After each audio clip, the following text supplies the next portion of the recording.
Shalom Bapak Ibu Jemaat yang dikasihi oleh Tuhan. Berjumpa lagi di dalam CK7 Online Bible Study malam hari ini. Nah, hari ini kita akan melanjutkan pembelajaran kita di dalam kitab Ezra pasalnya yang ke-10. Nah, sebelum kita belajar malam hari ini, mari kita datang sama Tuhan, kita menyembah Tuhan, minta hikmat-Nya supaya kita bisa mengerti kebenaran firman-Nya. Mari sama-sama kita datang kepada Tuhan. Haleluya.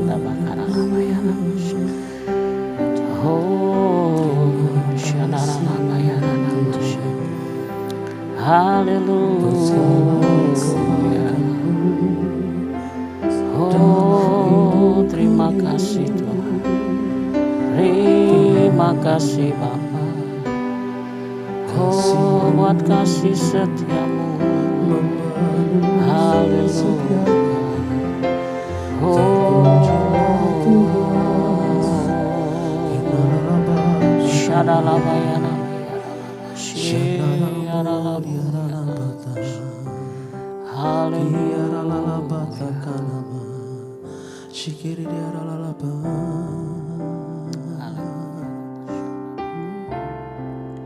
Ku tetap cinta, ku tetap cinta,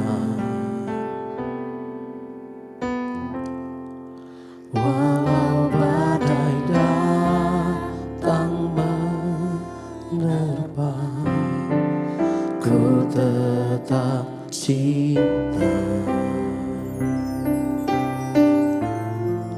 ku tetap setia. Ku tetap setia,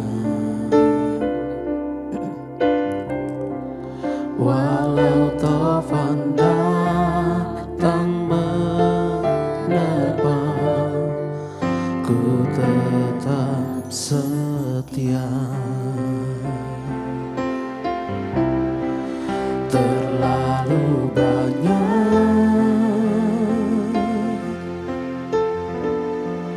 yang Tuhan telah beri,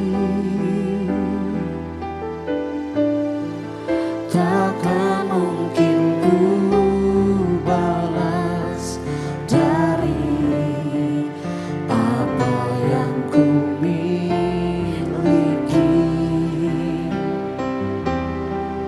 Ku persembahkan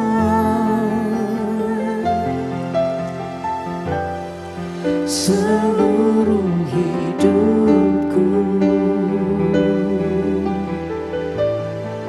dan ku tetap cinta, biar ku tetap setia untuk selama-lamanya. Ku tetap cinta, ku tetap cinta, walau badai datang menerpa, ku tetap cinta, ku tetap setia.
takkan mungkin ku balas dari apa yang ku miliki. Ku persembahkan seluruh hidupku,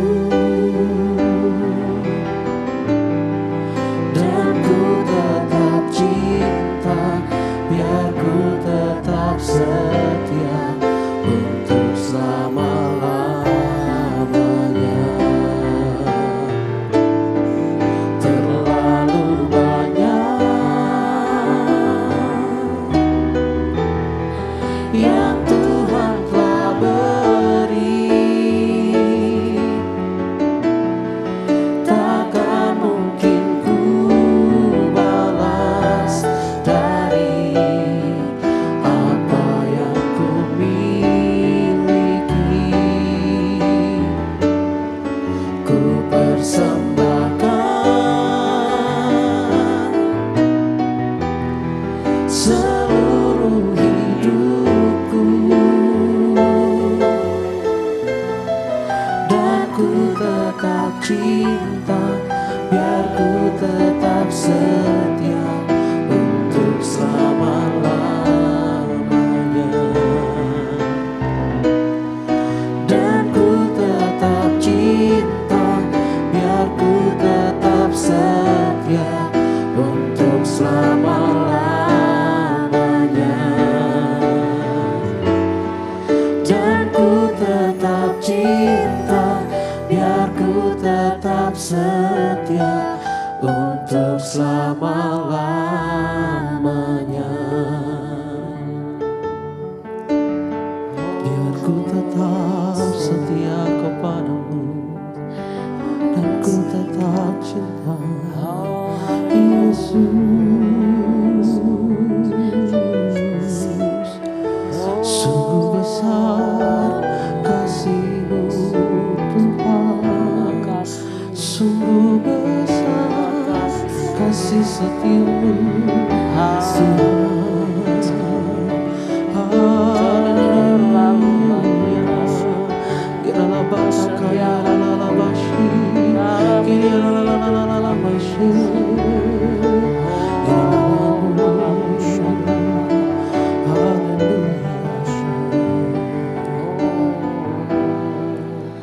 Betapa besar kasih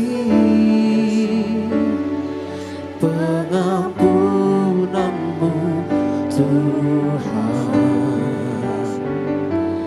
tak Kau pandang hina hati yang hancur.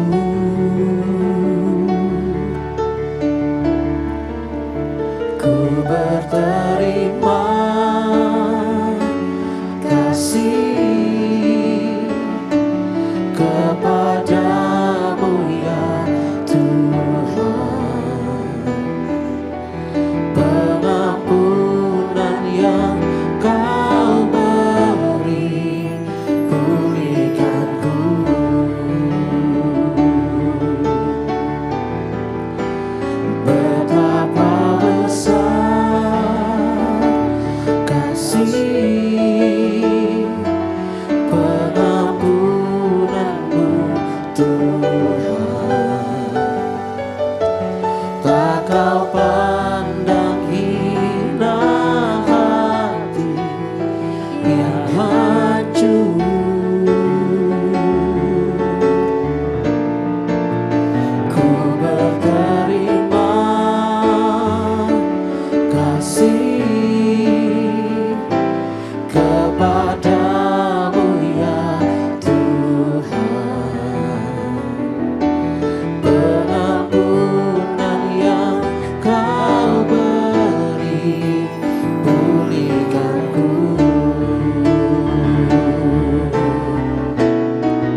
ku berterima kasih kepadamu ya Tuhan. Pengampunan yang kau beri pulihkanku.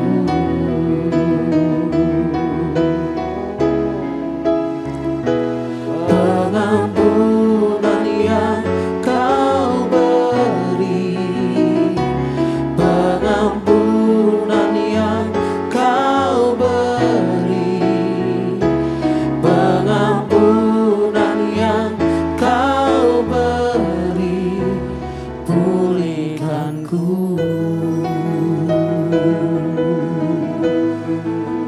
Engkau memulihkan kami, ya Kasih Tuhan. pengampunan, Sebesar terima kasih kasih-Mu ya Bapa. dalam hidup Terima kasih buat pengampunan Tuhan yang memulihkan hidup kami. Haleluya. Syadarabakaralaba. Terima kasih Bapa, betapa besar kasih dan setiamu dalam hidup kami. Dan sebentar kami akan belajar firman-Mu, biarlah hikmat dan wahyu turun atas kami, supaya kami semua, baik yang ada di rumah-rumah, yang menyaksikan Bible Study malam ini, biarlah kami semua boleh mengerti firman-Mu, melakukannya dan diberkati oleh Tuhan. Di dalam nama Tuhan Yesus kami siapkan hati kami. Amin. Baik Bapak Ibu, kita lanjutkan ya. Hari ini kita akan lanjutkan kitab Esra pasal 10 ayatnya yang pertama sampai 44. Nah, kitab Esra di pasal 10 ini berbicara mengenai tindakan Esra terhadap perkawinan campur ya. Nah, kita akan bagi menjadi dua bagian ya. Yang pertama di ayat 1 sampai 17 itu berbicara tentang pernikahan campur yang ditinggalkan ya. Bagian yang kedua di ayat 18 sampai 44 adalah daftar orang-orang yang beristrikan perempuan asing. Ya, baik kita akan baca dulu di ayat yang pertama sampai yang ke-17 ya. Demikian firman Tuhan, tindakan Esra terhadap perkawinan campur.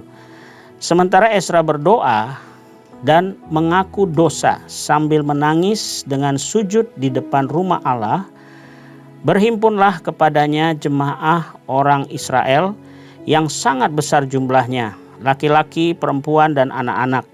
Orang-orang itu menangis keras-keras, maka berbicaralah Sekanya bin Yehil dari Bani Elam, katanya kepada Esra, kami telah melakukan perbuatan tidak setia terhadap Allah kita, oleh karena kami telah memperistri perempuan asing dari antara penduduk negeri. Namun demikian sekarang juga masih ada harapan bagi Israel. Marilah kita sekarang mengikat perjanjian dengan Allah kita, bahwa kita akan mengusir semua perempuan itu dengan anak-anak yang dilahirkan mereka, menurut nasihat Tuhan dan orang-orang yang gemetar karena perintah Allah kita. Dan biarlah orang bertindak menurut hukum Taurat. Bangkitlah, karena hal itu adalah tugasmu. Kami akan mendampingi engkau. Kuatkanlah hatimu dan bertindaklah.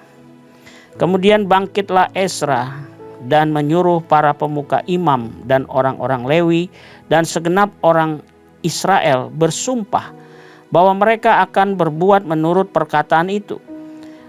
Maka bersumpahlah mereka. Sesudah itu Esra pergi dari depan rumah Allah menuju bilik Yonatan bin Eliasib. Dan di sana ia bermalam dengan tidak makan roti dan minum air. Sebab ia berkabung karena orang-orang buangan itu telah melakukan perbuatan tidak setia. Lalu disiarkanlah pengumuman di Yehuda dan di Yerusalem kepada semua orang yang pulang dari pembuangan untuk berhimpun di Yerusalem. Barang siapa dalam 3 hari tidak datang, maka menurut keputusan para pemimpin dan tua-tua, segala hartanya akan disita dan ia akan dikucilkan dari jemaah yang pulang dari pembuangan. Lalu berhimpunlah semua orang laki-laki Yehuda dan Benyamin di Yerusalem dalam 3 hari itu, yakni dalam bulan ke-9 pada tanggal 20 bulan itu. Seluruh rakyat duduk di halaman rumah Allah sambil menggigil karena perkara itu dan karena hujan lebat. Maka bangkitlah Imam Ezra lalu berkata kepada mereka, "Kamu telah melakukan perbuatan tidak setia karena kamu memperistri perempuan asing dan dengan demikian menambah kesalahan orang Israel. Tetapi sekarang mengakulah di hadapan Tuhan Allah nenek moyangmu dan lakukanlah apa yang berkenan kepadanya dan pisahkanlah dirimu dari penduduk negeri dan perempuan-perempuan asing itu." Lalu seluruh jemaah menjawab dan berseru dengan suara nyaring, "Sesungguhnya adalah kewajiban kami melakukan seperti katamu itu. Tetapi orang-orang ini besar jumlahnya dan sekarang musim hujan, sehingga orang tidak sanggup lagi berdiri di luar. Lagi pula pekerjaan itu bukan perkara sehari 2 hari, karena dalam hal itu kami telah banyak melakukan pelanggaran. Biarlah pemimpin-pemimpin kami bertindak mewakili jemaah seluruhnya. Maka setiap orang di kota-kota kami yang memperistri perempuan asing harus datang menghadap pada waktu-waktu tertentu dan bersama-sama mereka para tua-tua dan para hakim di tiap-tiap kota sampai murka Allah kami yang bernyala-nyala karena perkara ini dijauhkan dari kami." Hanya Yonatan bin Asael dan Yaseya bin Tikwa berdiri menentang perkara itu, disokong oleh Mesulam dan Sabetai orang Lewi itu. Tetapi mereka yang pulang dari pembuangan melakukannya. Maka Imam Ezra memilih beberapa orang kepala-kepala kaum keluarga masing-masing untuk kaum keluarganya. Semuanya dengan namanya disebut. Pada hari pertama bulan ke-10 mereka bersidang untuk menyelidiki perkara itu. Dan mereka menyelesaikan segala urusan mengenai orang yang memperistri perempuan asing itu pada hari pertama bulan pertama. Baik, kita sampai di sini pembacaannya dulu ya. Kita akan lihat di sini Bapak Ibu ya. Ada 3 alasan ya, kenapa sih Ezra itu menuntut diceraikan, artinya disuruh pulang semuanya ya, diceraikan, dipisahkan ya. Yang pertama, karena mereka menikah wanita asing yang merupakan tindakan yang tidak setia kepada Allah dan firman-Nya. Itu ada di ayat 10 tadi ya. Nah, untuk tindakan ini maka mereka itu perlu bertobat. Dan pertobatan itu yang sesungguhnya adalah menuntut tindakan yang nyata, yaitu pemisahan untuk memperbaiki atau menjauhi kejahatan itu. Itu alasan yang pertama ya. Kenapa Ezra menuntut itu? Yang kedua, menceraikan istri-istri asing diperlukan untuk mempertahankan maksud Israel sebagai bangsa yang kudus, yang dipisahkan, dikhususkan untuk Allah. Di Ezra 9 ayat 2 itu ya. Jadi kenapa harus benar-benar dipisahkan, diceraikan ya? Karena untuk mempertahankan orang Israel itu bangsa yang kudus, yang benar-benar dikhususkan. Kata kudus itu dipisahkan, dikuduskan, dikhususkan untuk Allah ya. Nah, di ayat Ezra 9 ayat 2 di situ dikatakan karena mereka telah mengambil istri dari anak-anak perempuan orang-orang itu untuk diri sendiri dan untuk anak-anak mereka, sehingga perhatikan di sini, bercampurlah benih yang kudus dengan penduduk negeri. Jadi di sini ada bercampur benih Allah yang kudus dicampur dengan benih yang tidak kudus. Ya. Nah di sini dikatakan penguasalah yang lebih dahulu melakukan perbuatan tidak setia itu. Jadi bukan hanya orang Israel, tetapi dari penguasanya juga sudah melakukan kesalahan ini. Ya, maka itu harus dipertahankan, dikuduskan, dipisahkan begitu. Ya, yang ketiga, perceraian itu diperlukan untuk mencegah umat itu menerima penyembahan berhala dan cara-cara amoral dari bangsa-bangsa sekitarnya, ya. Jadi pemisahan itu, perceraian itu dibutuhkan untuk apa? Supaya mencegah, ya, untuk menerima penyembahan berhala yang sangat dibenci Allah. Ya, penyembahan berhala itu sama aja di mata Tuhan itu perzinahan. Dan itu membuat Tuhan itu cemburu, sakit hati, Bapak Ibu, ya. Nah, perceraian dalam hal ini merupakan pemisahan yang radikal yang dituntut oleh Ezra pada waktu itu, ya. Dengan tujuan supaya menghentikan dampak yang terus-menerus dari kompromi yang akhirnya menyeret angkatan lain menjadi murtad sehingga mereka menjadi sasaran hukuman Tuhan yang besar. Ya, karena itu di sini ada 3 alasan ini, ya, kenapa Ezra itu menuntut pemisahan atau perceraian itu, ya. Nah, tentunya saya garis bawahi di sini ini berbeda dengan perjanjian baru, ya. Ini pada waktu itu ini diberlakukan karena kondisi khusus, ya, karena Tuhan punya rencana untuk mengkuduskan orang Israel, ya. Oke, yang berikutnya satu pertanyaan yang penting di sini, ya, mengapa sih Allah melarang kawin campur, ya? Karena begini Bapak Ibu, kalau kita menikah atau orang Israel menikah, ya, dengan orang yang non Israel, ya, sama aja dengan terikat oleh perjanjian dengan seorang yang penyembah berhala. Nah, dengan demikian mereka dalam bahaya. Bahaya apa? Dibawa, digiring dalam penyembahan berhala akhirnya, ya. Jadi hari ini kita belajar malam ini, ya, bahwa pernikahan dengan orang yang non percaya, yang tidak percaya itu juga bahaya, ya. Jadi di sini orang Israel sudah dikasih contoh, ya, supaya kita belajar. Karena apa? Ketika kita bersatu dengan orang yang tidak mengenal Allah, akan ada keterikatan perjanjian dengan penyembahan berhala, ya. Nah, dasar firman-Nya di dalam perjanjian lama, saya kasih di sini referensi Ulangan 7 ayat 3 dan 4. Janganlah juga engkau kawin mengawin dengan mereka. Anakmu perempuan janganlah kau berikan kepada laki-laki mereka, ataupun anak perempuan mereka jangan kau ambil bagi anakmu laki-laki, sebab mereka akan membuat anakmu laki-laki menyimpang daripadaku, sehingga mereka beribadah kepada Allah lain. Maka murka Tuhan akan bangkit terhadap kamu dan ia akan memunahkan engkau dengan segera. Jadi ada 3 hal di sini dalam Ulangan 7, Bapak Ibu, ya. Yang pertama, kenapa, ya, Tuhan itu melarang? Karena nanti anak-anak kita itu akan menyimpang daripada Tuhan, ya. Yang kedua, mereka akan beribadah kepada Allah lain. Yang ketiga, murka Tuhan akan bangkit. Jadi itulah dasar dari perjanjian lama yang saya kasih di sini supaya kita mengerti, ya, kenapa sih Tuhan itu tidak mau kawin campur, ya. Baik. Nah, yang berikutnya dari perjanjian baru, ya, saya ada kasih referensi 2 Korintus pasal 6 ayat 14 sampai 16, ya. Di situ jelas kita tahu bahwa Tuhan bilang begini, jangan kamu menjadi pasangan yang tidak seimbang, ya. Kenapa? Karena gini, terang tidak bisa bersatu dengan gelap, Bapak Ibu. Itu mustahil. Ini seperti lampu ini terang, gelap nggak bisa masuk.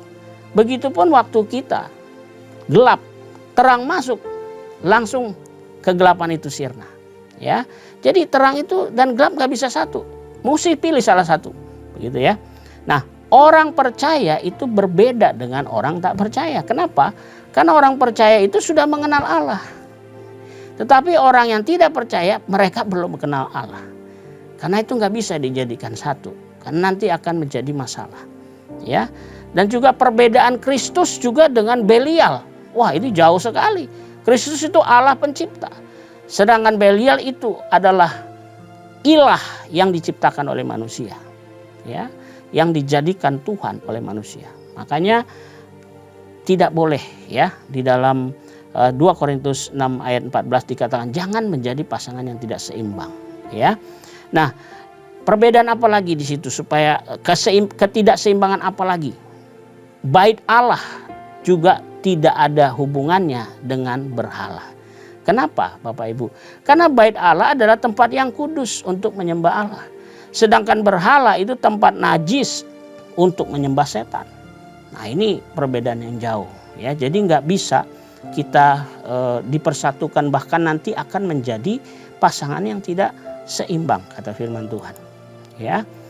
Nah baik, apa yang bisa kita pelajari ya dari Esra pasal 10 ini?